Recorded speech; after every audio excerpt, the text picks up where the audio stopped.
Pessoal, vamos falar sobre a situação na Ucrânia. Hoje, dia 26 de fevereiro, são 8 horas da manhã aqui no Rio de Janeiro, no momento que eu gravo esse vídeo, 1 hora da tarde lá em Kyiv, e os russos tentaram um novo ataque, uma nova ofensiva lá em Vuhledar, a terceira grande ofensiva que eles tentam nesse período aí do inverno, e os resultados foram os mesmos, resultados desastrosos novamente, apesar de que os russos mudaram algumas coisas. Eles tentaram imitar o grupo Wagner, tentaram fazer unidades de assalto similares ao Wagner, o que indica que eles estão aprendendo alguma coisa, mas ainda não aprenderam o suficiente, não tiveram sucesso nenhum ali, né?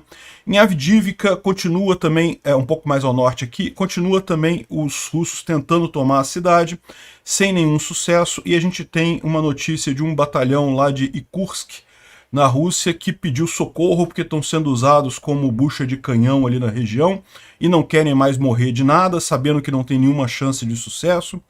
Enfim, está criando problemas isso lá, né? E agora, em Bakhmut, a situação está complicada. Os russos tomaram Yahidne e cresce a preocupação ali na região, né? Os ucranianos destruíram uma represa, a represa de Pivnishvili, alagando os rios da região e assim dificultando o avanço russo ali no norte de Bakhmut, né? O problema é que isso também impede um eventual contra-ataque ucraniano ali na região. A situação parece ser que, de fato, os ucranianos vão recuar de Bakhmut, vão abandonar a cidade. Inclusive, o general comandante das forças terrestres ucranianas está em Bakhmut nesse momento, e é possível que ele esteja lá justamente para dar a ordem para a evacuação da cidade, né?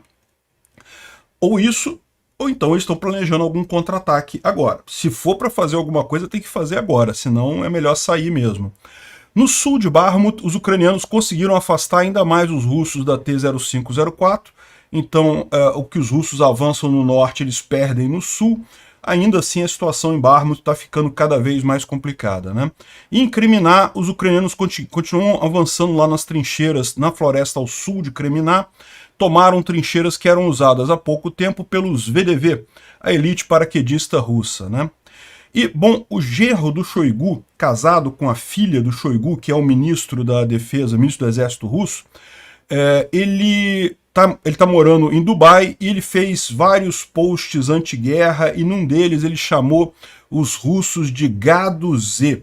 E, rapaz, o pessoal no curral ficou chateado, o que teve de gado esmurrando o curral por conta disso. Estão muito chateados com o cara. A carapuça serviu direitinho. Os documentos revelam que o Prigozhin estava roubando munição do exército russo lá no início de janeiro, e talvez por isso o exército russo parou de fornecer munição para o Prigozhin, para o grupo Wagner depois disso.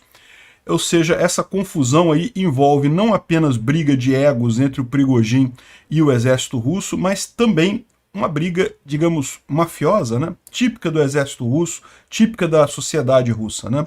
Vamos falar sobre esses e outros assuntos em detalhes. Essas notícias foram sugeridas por Velister, Cachumba e várias outras pessoas. Obrigado aí ao pessoal que sugeriu a notícia, obrigado a você que está assistindo o nosso vídeo. Se você gosta do nosso conteúdo, por favor, deixe o seu like e se inscreva aqui no canal, né?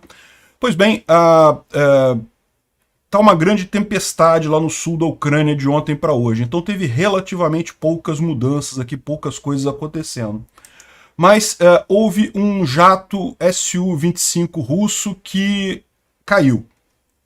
Aí de novo.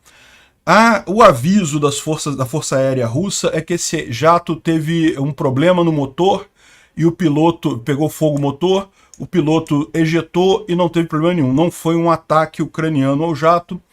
Porém, outras pessoas falam que, olha só, que não, na verdade ele crashou, ele caiu mesmo, e que pode ter sido um ataque ucraniano. Inclusive tem gente dizendo que foi em Bakhmut.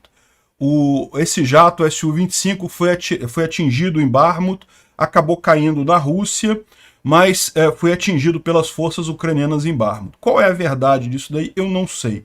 Certamente não é a verdade o que dizem os russos, porque vocês sabem, os russos, quando eles abrem a boca, eles mentem. Então não deve ser isso daqui, não deve ter sido fogo no motor. Mas se foi realmente os ucranianos que atingiram o jato, ou se foi a própria defesa antiaérea russa derrubando o jato, como aconteceu outro dia mesmo, a gente não sabe, né? Então, o que a gente sabe é que sim, foi derrubado, caiu esse avião Su-25 ali na região, e pode até ter sido os ucranianos derrubando ele ali em Bárbaro, né? A gente não tem nenhuma imagem de depósitos de munição explodindo de ontem para hoje, né? Vocês sabem, os ucranianos têm feito vários ataques aqui na retaguarda russa, em Mariupol, em vários lugares aqui, Zaporizhia, principalmente, em Donetsk também. Não temos imagens de ontem para hoje. Imagens são, na verdade, a gente só consegue uma pequena fração desses ataques, mas a gente tem a informação de que os ucranianos destruíram um posto de comando russo, duas concentrações, duas áreas de concentração de soldados russos, uma estação de radar, uma estação de guerra eletrônica e mais dois outros alvos importantes russos, né? Então continua esse ataque, a gente só não tem imagens de ontem para hoje, né? O que a gente tem algumas imagens aqui é de mais uma tentativa russa de avançar próximo a Vuhledar. Na verdade, isso aqui aconteceu um pouco mais à esquerda de Vuhledar aqui, talvez em direção já às minas de carvão, né? Vocês sabem, Vuhledar é essa cidade aqui, como a gente já mencionou, ela tem uma posição defensiva muito boa, ela fica um pouco mais elevada que a região em torno, e tem prédios muito altos na cidade, então tudo isso ajuda os ucranianos a defenderem isso daqui. Essa região em torno aqui é muito plana, não tem árvores, não tem muita coisa que os russos possam se esconder, né? O que tem são essas pequenas fileiras verdes aqui, tá vendo? Essas pequenas fileiras aqui são fileiras de árvore que são mantidas, isso aqui normalmente é usado para agricultura, e isso é mantido para não dar muito vento, né, na região. Então, se você olhar aqui, ó, dá para você ver direitinho essas fileiras de árvores que tem aqui na região, tá vendo? Que é justamente por onde os russos tentam caminhar, porque ali você tem um pouco mais de cobertura do que no campo aberto. Mas não funciona, tá tudo minado ali, os ucranianos evidentemente minaram toda aquela região. Então os russos tentam avançar e acabam caindo nessas minas. Foi mais uma ação desse tipo ali em Vuhledar, é a terceira. Na verdade, essa ofensiva aí, né, a gente já falou sobre ela ontem, né? Ela foi a terceira grande ofensiva nesse período do inverno agora. Já teve ofensivas em Vuhledar antes, lá na primavera, já teve, foi no outono do ano passado, já teve uma ofensiva russa ali na região, justamente que morreram muitos soldados do 155º Brigada Marine, né? E no inverno tentaram 3 vezes, ontem foi a última, e de novo, sem nenhum sucesso, não conseguiram avançar, né? Tentaram aqui, tentaram mais próximo de Vuhledar também, e no final das contas não teve nenhuma mudança aqui. Aí curioso é que como eles não conseguiram tomar Vuhledar mais uma vez, né? Aí agora o papo lá no Telegram russo é que, olha só, especialistas da OTAN estão trabalhando lá em Vuhledar. Foi confirmado por interceptação de rádio, bem como pelo fato de que eles estão lutando como 200 soldados e coisa e tal, e conseguindo manter todo mundo e ganhando dos russos e coisa e tal. Pois é. Não tem ninguém da OTAN lá em Vuhledar. Aliás, não tem ninguém da OTAN na Ucrânia inteira. Tem um pequeno contingente que protege a embaixada americana, mas só isso. Não tem nada em termos de luta da OTAN lá na Ucrânia, né? Isso aí é o quê? É os russos fazendo pouco do exército ucraniano. Caramba, se a gente está perdendo aqui em Vuhledar, então deve ser que, no final das contas, tem alguém da OTAN, tem poloneses e pessoas da OTAN lá em Vuhledar para segurar a gente.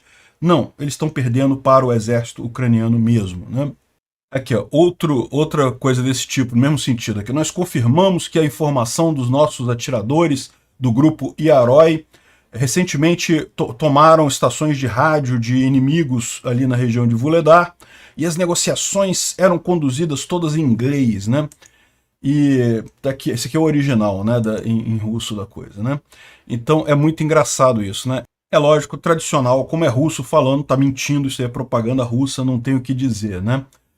Vuhledar está segura, está sendo mantida. Agora, o Tatarigami, que é um comandante ucraniano que está lá na região, ele estava fazendo aqui uma avaliação que ele disse que esse ataque agora dos russos teve elementos muito diferentes dos ataques anteriores, né? Aparentemente os russos estão querendo se modernizar, o exército russo está querendo aprender com o grupo Wagner, estão usando técnicas muito mais parecidas com as do grupo Wagner, substituindo a ideia dos BTGs, né, do Batalhão Tático Grupo, por unidades de assalto, né? Então, a gente já mencionou essas estratégias do Grupo Wagner, de mandar 4 soldados, ondas de 4 soldados até tomar a trincheira, e com reforço de metralhadoras por trás. Então aqui tem toda a descrição dele, de como é que é a unidade de assalto, né? São vários grupos que fazem isso, e o armamento que eles usam, enfim. O curioso, no final das contas, que eles colocam aqui é justamente que é uma visão muito mais parecida com a do Grupo Wagner.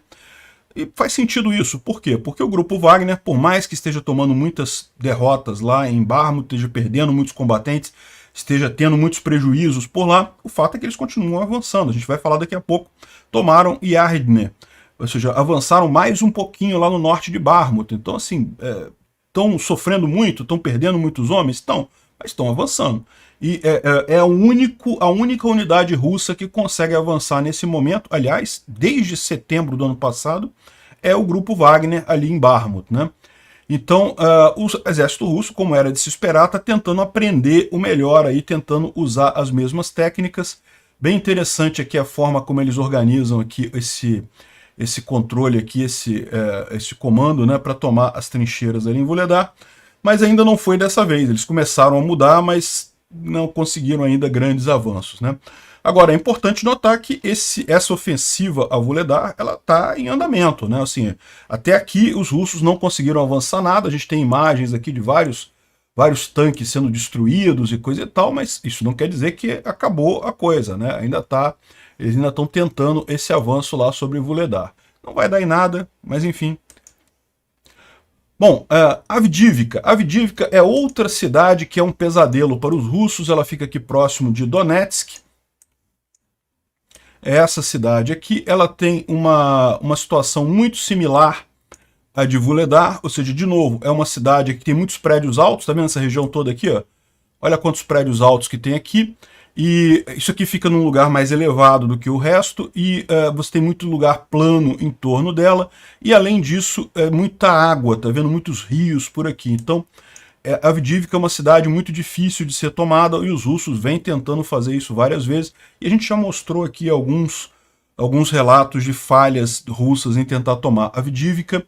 E daí o que está acontecendo lá é justamente que um grupo de soldados, de mobilizados, Irkutsk, que é uma região lá da Rússia, né? Eles estão se recusando a lutar ali próximo a Avdiivka, justamente porque eles sabem que não tem chance nenhuma e estão sendo usados como bucha de canhão. E o comandante já queimou 5 batalhões em tentativas inúteis de tomar Avdiivka, né? Aqui tem a transcrição do que eles falaram, né?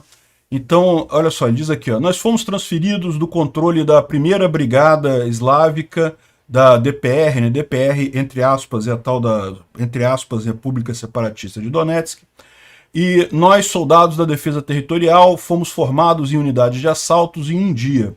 E eles estão sendo mandados para Avdiivka, para a área fortificada de Avdiivka, sem nenhum suporte, sem nenhum apoio de artilharia, comunicação, reconhecimento e etc. Estão sendo enviados para o Matadouro. E eles disseram ao nosso comando, né, deve ser o comando do pelotão ou do grupo ali, né, que nós somos todos consumíveis e que a única chance de nós voltarmos para casa é se nós nos ferirmos. Nós não sabemos os nomes nem os ranks desses comandantes que estão falando isso, uma vez que eles não nos falaram. Eles são comandantes da, entre aspas, DPR, e estão atirando com metralhadoras e veículos de infantaria nos nossos mobilizados, ou seja, porque eles se recusam a ir para esse assalto, né, para ir nesse ataque. Ou seja, o que eles estão dizendo? Que o pessoal está forçando esses mobilizados russos a avançarem em Avdiivka, mesmo sabendo que não conseguem nenhum avanço ali. Eles sabem que vão morrer, que não tem condições, já queimaram 5 batalhões nessa tentativa, e os que estão se recusando a ir para a linha de frente estão sendo fuzilados pelos próprios russos na retaguarda, né? Então o pessoal está pedindo socorro, está pedindo para que alguma coisa seja feita, né? Não é a primeira vez que a gente vê esse tipo de reclamação, isso é recorrente em vários lugares, né? Então não tem nenhuma grande novidade aqui.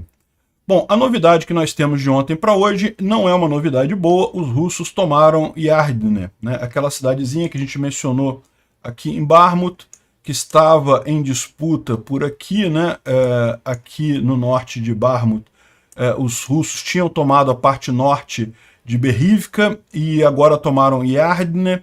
Então imagina se essa região toda aqui já está com eles, né? Eles já avançaram aqui para o norte de Bakhmut, né? Agora, o que tem de grande novidade aqui, tá vendo esse riozinho aqui, essa represa aqui, ó, Pivnivshi, essa represazinha que tem aqui? Pois bem, repara que tem um riozinho aqui, é a saída da represa, esse rio faz esse caminho aqui, depois se junta ao rio Bakhmutka, que corta Bakhmut, né? Então, o que os ucranianos fizeram, né? Uma vez que os russos continuam avançando aqui, eles explodiram essa represa daqui, alagando esse rio, o que deve dificultar o avanço russo do norte em direção a Bakhmut, né? E preservando a estrada O0506, que é a rota principal para o recuo de Bakhmut, né? Repara, isso é uma jogada que pode ser interessante por um lado, porque realmente evita que os russos avancem para cá, mas pode ser uma coisa ruim também. Por quê? Porque também dificulta os ucranianos de atacarem essa região aqui a norte desse rio, né? E olha só, se você reparar de Yardne, né, até aqui a O0506, você tem aqui o que? Uns 7, 8 quilômetros aqui de campo, né?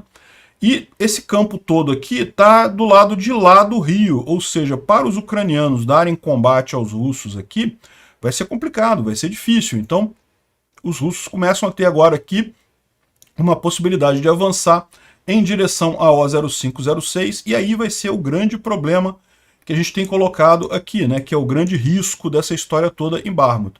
Os ucranianos ainda têm muito armamento aqui, tem muitos soldados aqui. Para evacuar todo esse pessoal que está aqui em Bakhmut, eles precisam de boas estradas. Ok, a T0506, que é a que está escrita aqui como N32 nesse mapa, ela também agora já foi liberada pelos ucranianos, né? Os ucranianos conseguiram repelir os russos vários quilômetros aqui ao sul dessa cidade, então ela pode ser usada também para evacuar esse pessoal. Mas a verdade é a seguinte, a que está mais liberada, a que está mais livre para ser usada como rota de saída é a O0506 em direção a Chassiv-Yar, né? Então essa é a grande preocupação que a gente tem. No momento que os ucranianos explodiram essa represa aqui, a impressão que dá é que eles fizeram isso para preparar a evacuação, para tirar as tropas aqui de Bakhmut. Eles sabem que eles não têm muito tempo depois disso, até que os russos avancem por aqui e tomem essa estrada, a O0506. Não precisa nem tomar a estrada, basta chegar perto, você já está em direção de fogo da estrada, já consegue impedir o uso dela, né? Então, ou seja, é provável que isso já esteja acontecendo, né? Essa proposta de sair de lá. Essa daqui é a imagem que o pessoal estava mostrando aqui, indicando que ainda tem aqui essa região aqui que estaria ainda em controle ucraniano, né? Mas não, isso aqui já não está mais em controle ucraniano, não faz sentido isso aqui estar em controle ucraniano. Esse mapa aqui está exagerando essa área aqui, isso aqui já está no poder dos russos, né? E isso daqui é o caminho do alagamento que pode ser gerado por essa represa, ou seja, essa área aqui, o principal é justamente esse rio, como eu falei, né? É o rio logo aqui na frente da região. É lógico que essa água pode alagar outras áreas aqui mais atrás, o que pode atrapalhar um pouco mais os russos aqui, mas no final das contas o que importa é isso daí, e é uma atitude meio que de última alternativa antes do recuo aqui em Bakhmut. A minha visão, aqui está a imagem da represa destruída, da água sendo colocada lá. Repara que não é um rio muito grande, mas de qualquer forma, para os russos avançarem atravessando esse rio aqui, vai se tornar um pouco complicado. Dá para ver também que já tem muita coisa alagando ali atrás, né? E vale a pena lembrar também que a gente está no inverno, ainda está muito frio ali na região, né? Você ficar com o uniforme molhado nessa situação não costuma ser uma boa coisa. Enfim, o que a gente sabe que está acontecendo também é que o comandante das forças terrestres das Forças Armadas Ucranianas, o general Oleksandr Syrkiv, está em Bakhmut, ou seja, ele está lá neste momento em Bakhmut, é um alto general ucraniano, o que significa que muito provavelmente ou ele foi dar a ordem para o recuo, né, para abandonar a cidade, ou ele vai fazer algum contra-ataque, alguma coisa ali. Eu acho que deve ser o recuo, tá, gente? A gente já tem falado há algum tempo, Bakhmut não é uma cidade estratégica para a Ucrânia. É lógico, o objetivo ucraniano era você desgastar ao máximo as tropas russas, mas sem comprometer as tropas ucranianas. No momento que você começa a ter uma situação que está ficando arriscada aqui na região, o correto é realmente abandonar essa região. E a gente já viu ontem, né, que as batalhas estão se aproximando do rio Bakhmutka, né, que é esse rio que corre aqui no centro de Bakhmut, ou seja, os ucranianos já estavam há alguns dias abandonando essa área aqui a leste do rio, já estão com a maior parte concentrada aqui, e daqui é mais fácil para eles prepararem a saída definitiva através da O0506. A gente não sabe, pode ser que eles façam algum contra-ataque, pode ser que eles façam alguma contraofensiva ali agora, mas o fato é que, dada a situação, o mais provável é que eles estejam realmente preparando a saída, né? A gente deve ver aí mais 1, 2 semanas os ucranianos saindo de Bakhmut, entregando a cidade para os russos e estabelecendo a próxima linha de defesa, que provavelmente vai ser aqui em Chasiv Yar e essas outras cidades aqui próximas, né? Em Kriminá, aqui tem algumas imagens da batalha que está acontecendo lá nas florestas de Kriminá. Kriminá fica mais aqui a norte. E a gente mencionou para vocês que os ucranianos retomaram uma boa parte aqui da floresta, né? Os russos haviam avançado com as tropas do VDV por aqui, mas os ucranianos conseguiram fazer um contra-ataque nessa região e retomaram boa parte aqui da área da floresta, de forma que estão novamente brigando já nos arredores de Kriminá. E o interessante aqui, essa imagem aqui é uma imagem de alguns dias que mostra essa briga, né, nas florestas ali ao sul de Kriminá. E isso daqui é uma imagem que foi liberada hoje, que são os ucranianos dentro de uma trincheira que estava sendo usada pelos russos, né? E daí eles mostrando que justamente que é do VDV, né? É a tropa de elite lá dos russos que estava usando essa trincheira. A gente já sabia disso, eu já tinha mencionado para vocês que nessa área aqui os russos colocaram as tropas de elite dele do VDV. Por quê? Porque eles tinham a expectativa de retomar Liman, né? Então eles fizeram uma força muito grande aqui no inverno, tentando chegar a Liman e talvez fechar o cerco aqui a Siversk, né? Siversk é essa cidade aqui. Ela é muito usada pelos ucranianos como base de todas as operações deles nessa região aqui. E a ideia dos russos era avançar aqui por Zarishne e chegar pelo menos próximo a Liman, o que forçaria os ucranianos a repensar a estratégia deles aqui, ao mesmo tempo que eles avançavam nessa região, né? Os russos tentariam fechar esse cerco aqui nessa região, não conseguiram, não avançaram nada. Como eu falei, o fato deles quererem fazer isso não quer dizer que eles vão conseguir de fato. O grupo Wagner tem de fato conseguido avançar aqui em Bakhmut, mas é muito por aquilo que eu falei para vocês, não é o objetivo dos ucranianos manter Bakhmut, eles querem apenas desgastar as tropas, isso eles estão conseguindo fazer, estão conseguindo causar muitos danos aos guerrilheiros do grupo Wagner. A Ucrânia está propositalmente não enviando reforços aqui para Bakhmut, reforços significativos. De vez em quando tem alguma rotação, tem alguma coisa, mas reforços significativos não são enviados justamente porque a Ucrânia quer preservar esses reforços para a ofensiva que deve vir na primavera, né?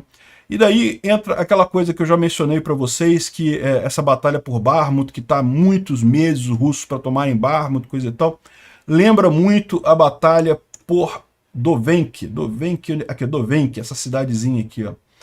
Dovenk foi uma cidade que os russos batalharam muito para tomar, eles começaram a batalhar lá em abril, quando eles tomaram Izium, né? Quando os russos tomaram Izium. Izium é uma cidade estratégica, né? Dovenk não é só mais uma cidade no caminho para Sloviansk. E os russos tentaram muito e conseguiam tomar Dovenk, depois os ucranianos retomavam e depois eles tomavam de novo. Foi uma batalha enorme, muita gente morreu ali, principalmente russos. E é aquele negócio, e é uma batalha que ficou totalmente sem sentido, porque depois os ucranianos fizeram aqui a contraofensiva por Balaklia, retomaram Kupiansk, e aí toda essa parte aqui se tornou inútil, os russos tiveram que abandonar tudo. Eles lutaram, perderam uma enorme quantidade de batalhões para tomar Dovenk, e no final das contas não fez diferença nenhuma. E a minha visão é que vai acontecer o mesmo aqui em Bakhmut. Os russos estão usando demais, muita força para tomar Bakhmut e fazendo muita força, e no final das contas os ucranianos vão acabar tomando Starobilsk, Luhansk, Popasna, e aí os russos vão ter que abandonar Bakhmut do mesmo jeito que abandonaram Dovenk, ou essas cidades aqui na linha de frente, aqui próximo a Izium, né? Então não me preocupa esse recuo aqui em Bakhmut. É lógico, é importante a gente ver se os ucranianos conseguem parar o avanço russo por aqui. Isso aqui é realmente importante, né? Como eu disse para vocês, nem a tropa de elite russa aqui em Kriminá conseguiu avançar. Mas o grupo Wagner tem conseguido avançar. Ah, mas eles usam técnicas suicidas, morre um monte de gente para eles avançarem só um pouquinho. Quantas pessoas mais eles ainda têm para morrer desse jeito e conseguir continuar avançando, né? São perguntas que a gente não sabe, mas que eles estão avançando, né? Então é importante ver até onde vai esse avanço russo aqui, porque evidentemente se isso chegar próximo a Sloviansk ou Siversk, isso pode gerar um problema maior para os ucranianos aqui, né? Incriminar definitivamente os russos, mesmo a tropa de elite russa não está conseguindo segurar os ucranianos ali. Vamos dar uma olhada na linha de frente como um todo, né? Como a gente pode ver aqui, né, teve muita chuva ontem, tem muita chuva prevista para hoje, também a região está muito chuvosa ali na área da linha de frente, mas as temperaturas já estão altas, ou seja, essa aqui é a temperatura mais alta, vai bater 11 graus centígrados na segunda-feira, ali na região de Kriminá, ou seja, 11 graus aqui para o Brasil é frio pra caramba, né? Mas lá, para essa época do ano, para o inverno, é muito quente, a temperatura mais quente desde novembro de 2022. E a expectativa, depois ainda cai um pouquinho mais a temperatura, mas ela começa a ficar positiva todos os dias, tá vendo aqui, ó, 6 graus, 2 graus, 1 grau, 3 graus. Isso significa que muito provavelmente já vai começar o processo de descongelamento da primavera ali na região, e isso vai dificultar qualquer ação ofensiva por ali, né? Teve algumas pequenas tentativas russas de avanço aqui na região de Svatov, mas nada significativo, nenhum avanço real. Incriminar, ele coloca aqui mais os russos avançando aqui em direção à floresta e coisa e tal, mas como eu já falei para vocês, eu meio que discordo dessa posição do Defimon aqui, ele está sendo muito conservador com relação à posição russa aqui na floresta. A minha visão é que isso daqui está mais razoável. Os ucranianos tiveram avanço, estão atacando, estão ameaçando diretamente Kriminá, mas enfim, a visão dele é que de qualquer forma não avançaram além da floresta, né? Aqui em Bakhmut, como vocês podem ver, é que houve uma maior movimentação russa, tentativa de avanço em vários locais e sucesso no avanço em Yardin, né? Então é o que a gente mencionou ontem. Ele fala aqui que os ucranianos fizeram uma tentativa de avanço também aqui do norte em direção a Orihovo-Vasilivka. Ou seja, essa região aqui continua sendo a região mais crítica aqui. Esse ataque faz sentido, não no sentido de impedir os russos de tomar Bakhmut, isso não faz sentido, mas no sentido de parar o avanço russo aqui, né? É preocupante se os russos tomarem Orihovo-Vasilivka, porque eles já estão caminhando em direção a Siversk e a Sloviansk, que fica mais aqui ao norte. Aqui a imagem que a gente já viu do pessoal do grupo Wagner lá em Yardin. Aqui próximo a Donetsk, mais um monte de tentativa de avanço russo por aqui também, tudo contido pelos ucranianos, não teve nenhuma mudança aqui. Ele fala sobre Vuhledar, a gente já mencionou esse caso aqui também. Aqui outra imagem lá de Vuhledar, mais um tanque sendo atingido. Esse aqui aparentemente foi por um javelin ou alguma arma, né? Não foi mina não. Enfim, essa é a visão aí da linha de frente, né? Bom, o Instituto para Estudo da Guerra traz uma informação preocupante aqui, que aparentemente ingleses, franceses e alemães estão preparando um pacto OTAN-Ucrânia, que é praticamente a mesma coisa que a Ucrânia receberia se ela estivesse na OTAN. Eu tenho preocupação com isso, tá? Ou seja, ao invés de se tornar um membro da OTAN, a Ucrânia receberia uma espécie de pacto de defesa e coisa e tal, e talvez isso possa ser usado para forçar a Ucrânia a negociar um aceite em termos menos favoráveis do que o possível, né?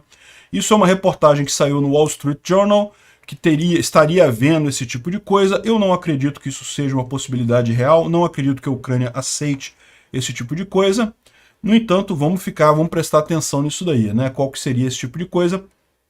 Porque, veja, a OTAN não pode aceitar a Ucrânia porque é um país em guerra. A OTAN, por definição, só para aceitar novos membros, não pode ter disputa territorial daquele membro, né?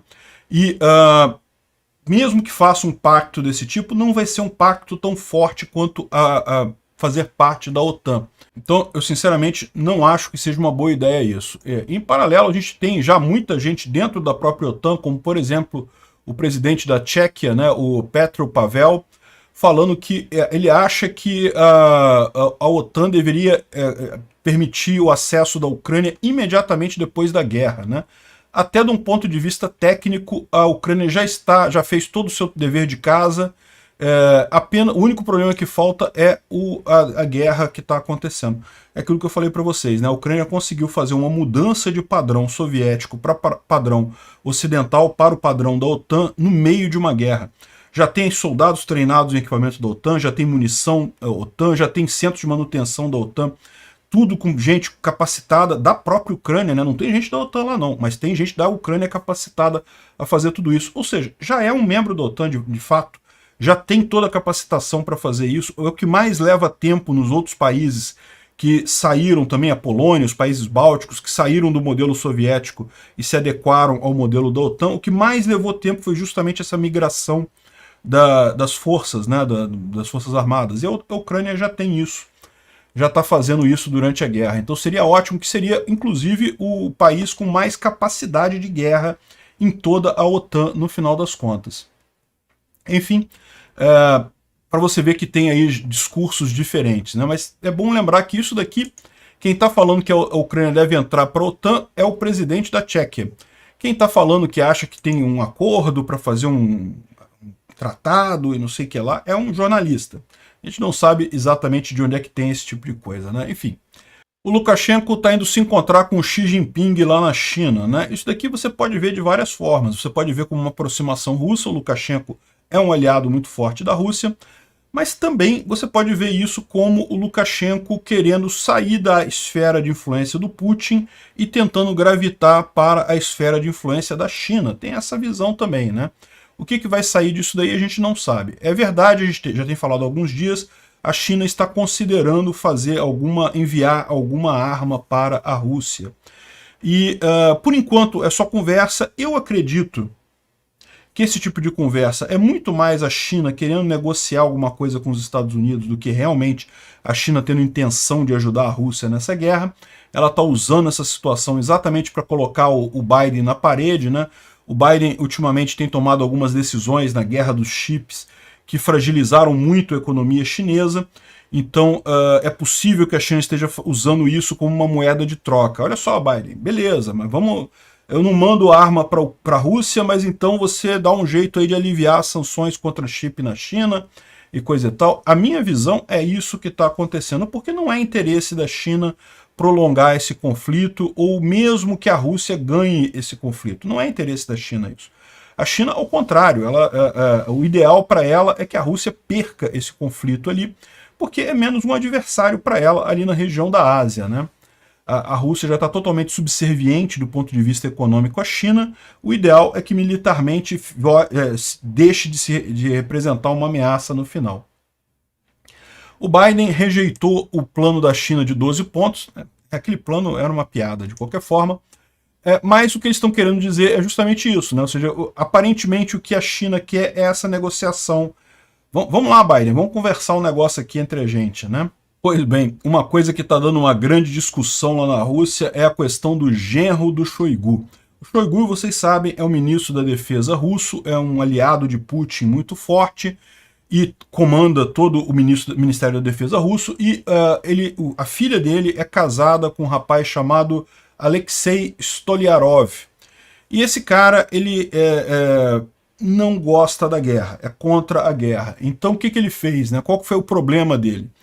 Ele mora em Dubai, mora nos Emirados Árabes Unidos, e ele deu um like num post anti-guerra de um liberal russo chamado Dude, né? Então esse Dude é um outro cara que fica o tempo todo postando coisas anti-guerra, criticando a guerra do Putin.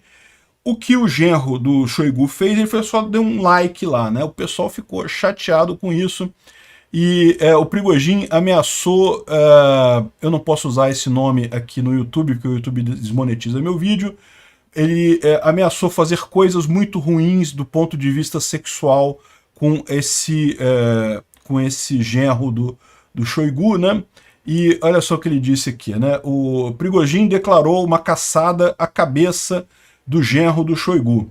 O Alexei Stoliarov deve ser encontrado e entregue para ele por ter suportado ideias anti-guerra e também por ter usado a palavra gado Z, né? E no final das contas fez lá o prêmio pela cabeça dele.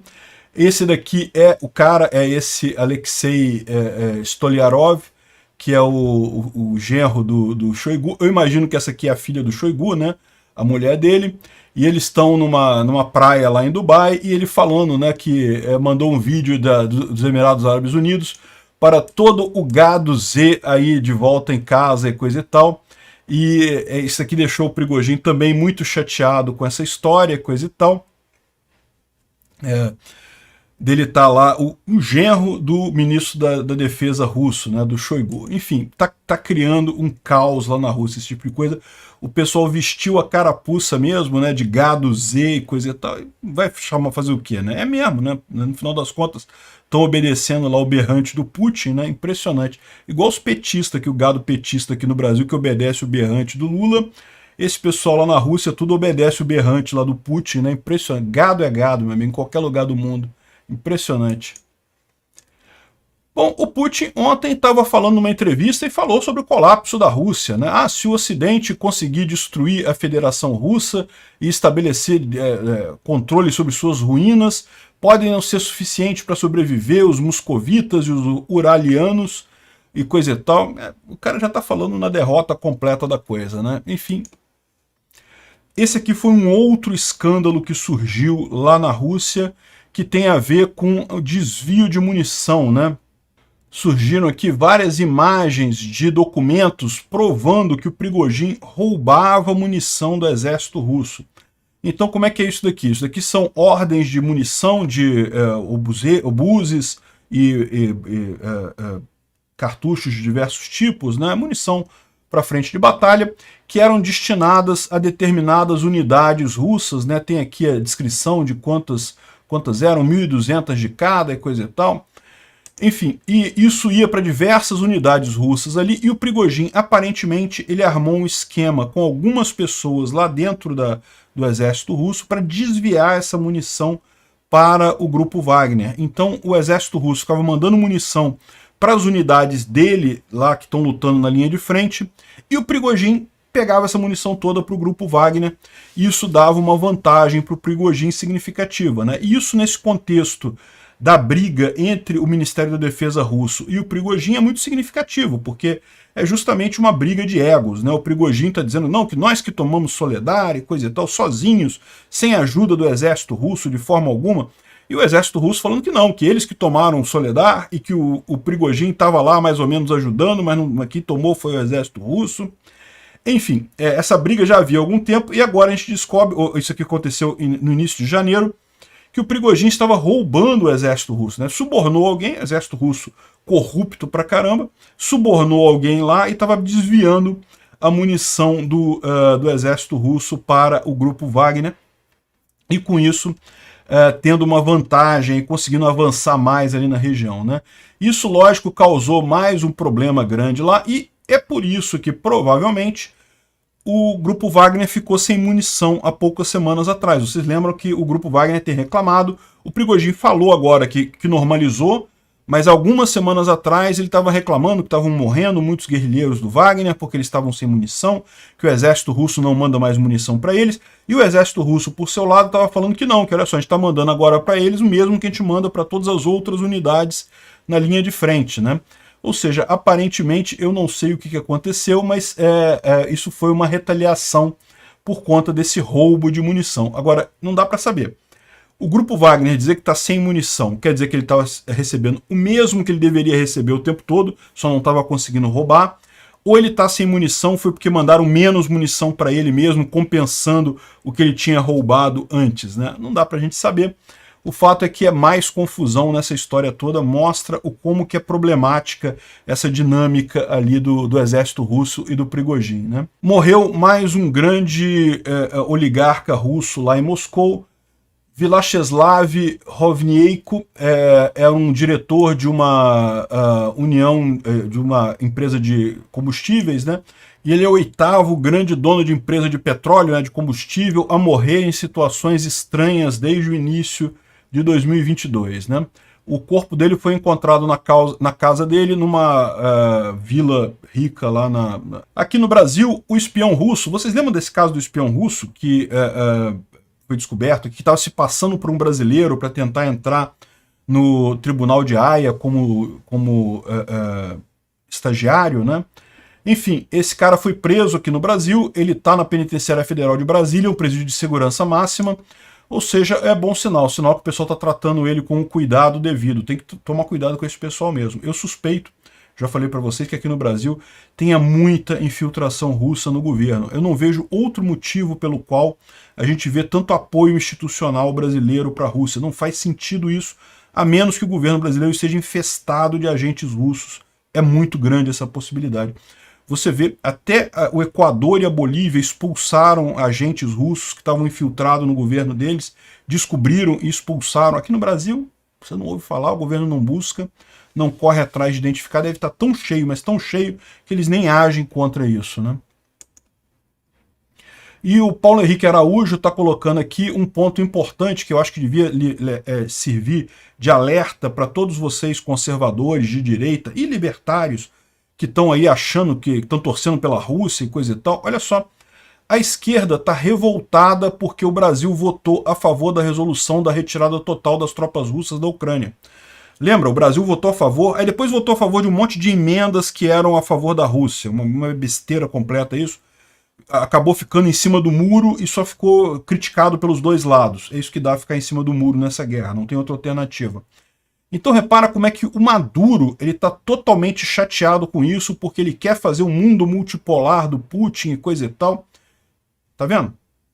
Olha você que é conservador aí, que acha que é de direita e coisa e tal, ou que é libertário e está a favor do Putin, você está do mesmo lado do Maduro, tá, meu amigo? Toma cuidado com isso. E só para irritar a minha tropa de meus fãs mais ardorosos, o pessoal libertino que fica me criticando por apoiar a Ucrânia, né? Eu fiz um post lindo aqui, deu um resultado fantástico, adorei isso, né? Eu lembrei a todo mundo que Ludwig von Mises, o grande nome do libertarianismo, o grande nome do liberalismo da Escola Austríaca de Economia, ele nasceu em Lviv, na Ucrânia. É verdade. Ah, mas ele não é austríaco? É porque ele nasceu na Áustria que o nome é Escola Austríaca de Economia, né? Pois é, o problema é que na época era o Império Austro-Húngaro que englobava boa parte ali do oeste da Ucrânia, né? A cidade na época se chamava Lemberg, tá aqui ó, na Wikipédia dele, que é Lemberg, que fazia parte do Império Austro-Húngaro, então ele é um austríaco, nasceu na Áustria, mas na verdade a cidade que ele nasceu mesmo, aqui ó, Lemberg, é a mesma Lviv, essa mesma cidade que volta e meia a gente vê os russos bombardeando aí, coisa e tal. E o Ludwig von Mises nasceu na Ucrânia. Quem diria, hein? O cara que lançou as bases. É verdade, muita gente fala, ele não era libertário por si só. Quem criou o libertarianismo, quem criou o anarcocapitalismo foi o discípulo dele, o Murray Rothbard. Mas ele que lançou todas as bases do movimento, ele que lançou toda a parte econômica da coisa. Então, olha só que bacana. Adorei irritar essa turminha aí dos libertins. São os meus fãs mais ardorosos. Todo dia falam de mim, acho lindo. Obrigado por assistir o vídeo até o final. Além de curtir, compartilhar e se inscrever no canal, considere se tornar patrocinador com valores a partir de R$ 1,99. Clique no botão Seja Membro abaixo para saber as condições e vantagens de patrocinar o canal. Mais informações sobre o nosso projeto, visite nossos sites indicados na tela.